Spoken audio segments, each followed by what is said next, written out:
So, well, can we account for it? Well, no. And do we have a scientific model for it? No. But then I would also say we do not have a scientific model for consciousness. We don't know a damn thing about consciousness, which is why Dan Dennett's book, which was called Consciousness Explained, was referred to by its critics as Consciousness Explained Away, which is exactly right as far as I'm concerned, because he took a mechanistic approach, and I just don't think you get to do that, because there's something really weird about consciousness. I mean, the phenomenologists like Heidegger, who tried to radically transform Western philosophy right from the bottom up, he basically said, well, you know, you can treat the world as if consciousness is primary and that human experience is reality, that's reality, and that it doesn't exist independently of consciousness in any explicable way. It's like, well, what's out there if there's nothing to experience it? Well, everything at once. It's something like that. It's not really comprehensible. As without a subject, the subject defines it and makes it real. Now, you don't have to believe that, but at least I'm telling you that there are thoroughly coherent philosophical positions that make that case very strongly, and that allow consciousness to exist as a phenomena and to take it seriously. And you certainly act like you take it seriously. You act like there's a you and that you make choices, and you certainly treat other people that way. Deterministic or not, you're still going to get angry when they're being, you know, rude to you, and you're going to act as if they had some choice in the matter. Now, maybe that's an illusion, possibly, but maybe it's not. And I would say the oldest stories that we have always include that as not only a fundamental element, but even as the fundamental element. So, well, so you can think about that however you want. But anyway, so Geppetto comes along and he's going to finish off the puppet. And so what does he do to finish off the puppet? He gives it a voice. He gives it a mouth. Well, that's really, really interesting. So in Genesis, this is a very, very, very complex idea, and it took people thousands of years to figure this idea out. And it's something like this. So at the beginning of everything, there was chaos, and that was like potential. It was something like potential, the potential for being. And God, who's God the Father in the Genesis account, uses a faculty that he has, which is the word, to call being from chaos. And that's the creation of being, right? It's the manifestation of order from chaos. And it's the word, the logos, it's the logos that's the tool that God uses to do that. And that logos in Christianity is associated with Christ, which is a very weird thing. But the reason for that is that there's an idea that the divine element of the individual is the thing that uses language, communicative language, to call the world into being. And that is what we do. As far as we can tell, it's like you make a decision, you think it through, you talk it over with your friends, you plot a course, and the world manifests itself in relationship to your choice. And it's for that reason, and it is for that reason, that in Genesis and in many other accounts, that logos capacity is identified with human beings. It's like you have a small bit of that in you, whatever that means, and you participate in the process of continually generating order out of chaos, and sometimes the reverse. You mediate between them. And so, and that in Western culture, and it's certainly the case in other cultures as well, that's why you have rights. Fundamentally, that's why the law has to respect you, is because you've got this spark of divinity in you that's transcendent, that nobody gets to transgress against. And you say, well, do you believe that? It's like, well, you act like you believe it. You treat other people like you believe it, or they're not very happy with you.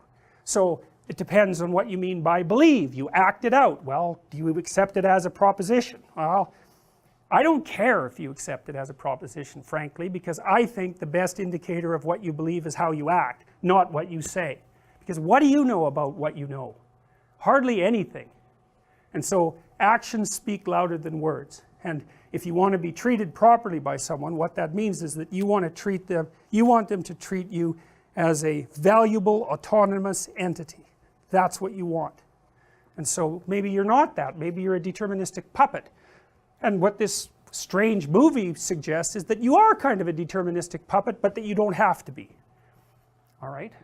Well, the mouth goes on, and then Geppetto's happy about that, and then they have a little dance, you know, they turn the music on, and all these little music boxes, and they all play together, and it's like harmony of some sort has been established, because that's what the music represents, and there's layers of reality that are communicating with one another, because that's what the music represents, and then they have a little dance, and the idea is that, well, it's a good thing to let this puppet have its own voice. Well, that's an interesting idea, because what the hell does it know? It's a wooden-headed marionette. Why the hell would you want something like that to talk? Well, it's the same question you have in relationship to your children. It's like, what do they know? They're 2 or 3, you know, they don't know anything. Well, so should you just like tyrannize them and make them do everything you want, or are you going to let them have a bit of a voice? And the question is, it depends on whether you want them to be a puppet or not. And if you don't want them to be a puppet, if you want them to grow up autonomous, then you let them have a voice, and you facilitate the development of that voice. And so, and that's what you do if you don't want a marionette. So, and Geppetto doesn't want a marionette, so he gives the puppet a voice, even though he knows it's just a puppet, and that it doesn't know anything. And then, this is fantastic, so the cricket's sitting up there watching that, he's pretty happy with it, that's the first little scene you see there, and he's sitting by this other thing that is just not happy at all, and that's the terrible father. And you see, it's a character that repeats throughout the entire movie. You see manifestations of the tyrannical father continually through the movie in different characters, like he's played out by different roles. And so, first of all, the cricket is so thrilled about this, and then he looks at the frowning king there, who is not happy that the puppet has been given a voice. He's a tyrant, right? He's the representation of a tyrant, and a tyrant does not want you to have a voice. And so the cricket looks at him and says, well, you can't please everybody all the time. And it's just this tiny little fragment of a joke, you know, but there's this old idea, I think it comes from Chekhov, and the idea is that if you set a play up and there's a gun, a rifle, or a pistol on a table in the first act, it better have been used by the third act, or it shouldn't have been there at all. And the idea is, you don't put anything in your play that's random. You never do that. It's like, because this isn't life. This isn't life. This is a work of art, and everything is connected, and it's you know, it's there by intent. And so this isn't accidental that this little king character doesn't like what's going on, or that he shows up. So anyways, all the clocks go off and the music boxes go, and they have a little dance, and everybody's happy about it. And then Geppetto notices what time it is, and so there's a tremendous emphasis on time in this part of the movie, because all these clocks are going off, and they're all telling him what time it is, like 30 clocks go off, and then he takes his watch out and notices what time it is. It's like the idea that there's something about time going on is like whacked at you, you know, dozens of times so that you get it. And it's a little joke that he, you know, pulls out his watch and he figures out it's time for bed.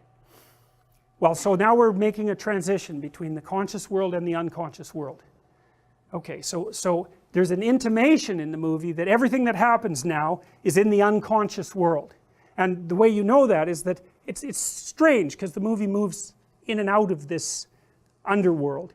But at the very end, when Pinocchio is transformed into a real boy, the last thing Geppetto does is, I think it's Geppetto, is hit one of the pendulums and start all the clocks again.